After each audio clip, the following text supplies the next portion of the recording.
She was blessed with one of the most heart-wrenching singing voices ever heard. She was nominated for a Grammy, had a Billboard Top 10 hit, and rubbed elbows with the likes of James Brown. And for most of her life, she called Toledo, Ohio, her home.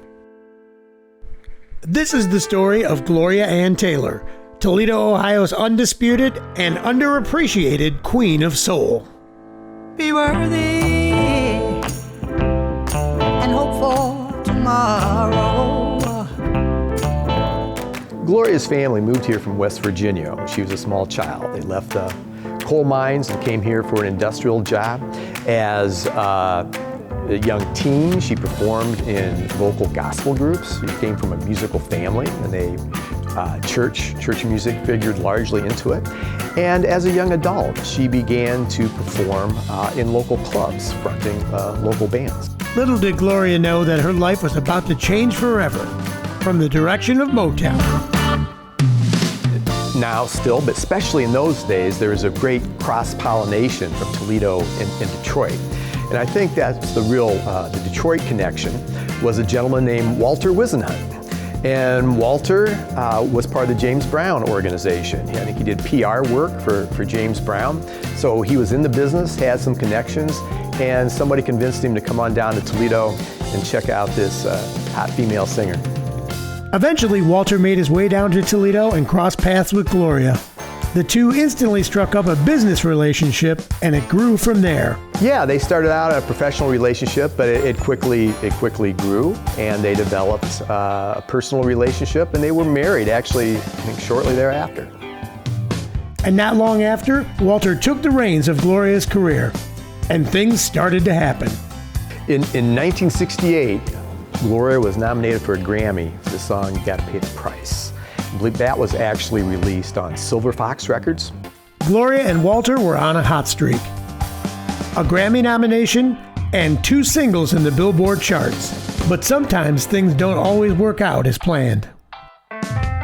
Well, Gloria talked to me about the ins and outs and working with Walter and some decisions that were made. She told me that they always, he didn't just do things. They consulted, they made joint decisions, but she was signed briefly to Mercury Records. And of course, like many of them, they've been bought by another company, and who owns the rights now. But she had a record deal, and she wasn't getting the priority that Walter thought that her project should get. So he offered to just take the master back, tear up the contract, and that's what they did, and they went out on their own. I think he always kind of envisioned himself being the next Berry Gordy, and for whatever reason, just a few misconnections, bad luck, fate, I just never got quite over the top. By the early to mid-1970s, Gloria and Walter were fighting an uphill battle to get their own music released on their own label. They did some things in the 70s. On their own label, eventually called Selector Sounds. And if you're into the music on enough level, you know soul music, and you know the difference between Motown and Stax Records. And then there's a further subdivision about Northern Soul, Southern Soul. And some of her sides that she did in the early 70s and released with her husband on their own label have become kind of Northern Soul classics. When things hit a roadblock, she left and went to LA. And Walter joined her though, a little while later. So she lived in LA for a while and performed there. And when things kind of hit the final bump, she moved back to Toledo. Her and Walter separated. She moved back to Toledo to be with family. After a wild ride, it was finally time for Gloria to head back home to Toledo, Ohio. She settled back into home life, joined the church, and kept on singing. But eventually, the time came for Gloria to try professional music again. How I met Gloria was I got a call at the law office. So I said, I think I need an entertainment attorney. I've been provided a proposed record deal. And I get those kind of calls periodically. And typically what we do is just kind of a one-off consultation with no further obligation, and make sure the contract is what you're anticipating. Make sure you understand what it does and does not do. Well, Gloria came into the office and she had this proposal from Ubiquity Records, which it just so happened is a label I'm familiar with. And I kind of had an idea about their perceived niche in the marketplace and their quality, and recognized them as an indie label, but with international reach, international distribution. And I told her, wow, this is cool. This is going to take a little more time. This is worth digging into. And that faithful meeting kick-started part 2 of Gloria Ann Taylor's career. Gloria she walked away. She turned her back on the music business and walked away. And had turned down requests and people trying to follow up with her. And what I learned is that Ubiquity, they had kind of cherry-picked things. They knew what they wanted. They had the idea to release this career retrospective. I said, well, maybe I ought to check into this, and that's when she called me. And while we were in that process, Gloria was always telling me about songs she had. And of course, these songs weren't written down. They're not recorded anywhere, but she had ideas. So I took it upon myself and got her some studio time. And we put her in the studio at Stone Soup with Eric Sills, and we, as a truest form of a demo, just got the songs captured, right?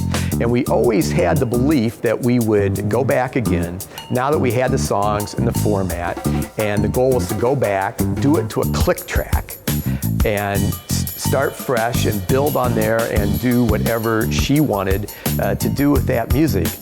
And unfortunately, she passed away before we could get that done.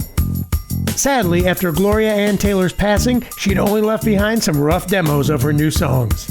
But with a little passion, elbow grease, and ingenuity, those rough demos became something much more. Patience, a change in technology. It took us 5 years to get this done.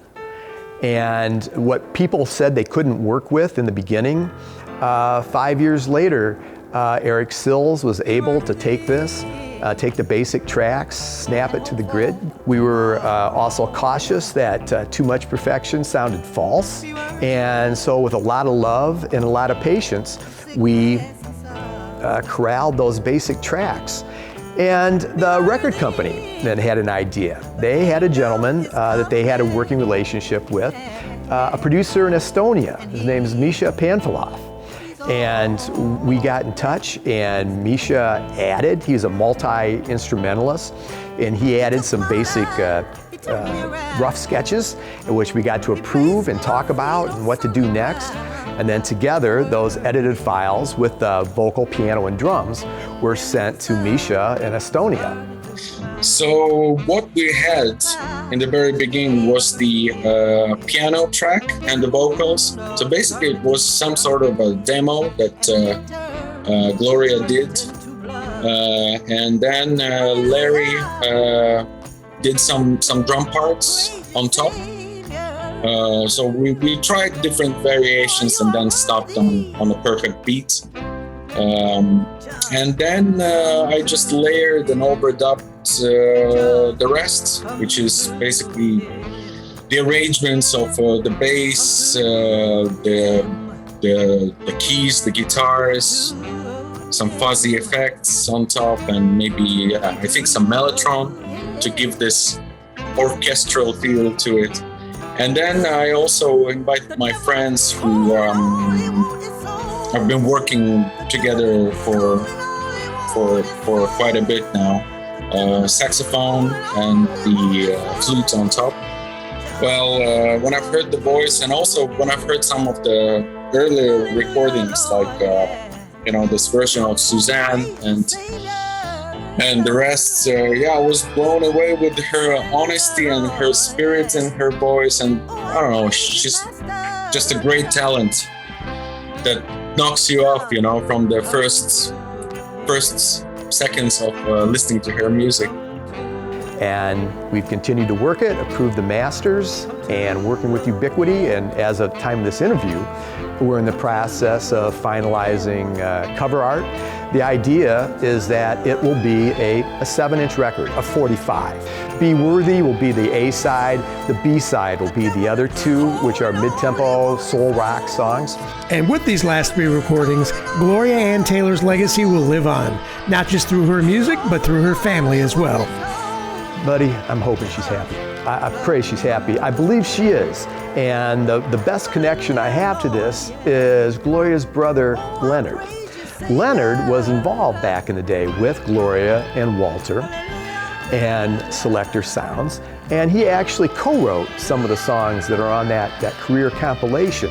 So Leonard was versed in Gloria's career, and he currently serves as the executor of her estate. He's the one that I've worked with on this project and has reviewed the mixes and approved things as we've gone along. So we've got family buy-in and support, and hopefully she's happy.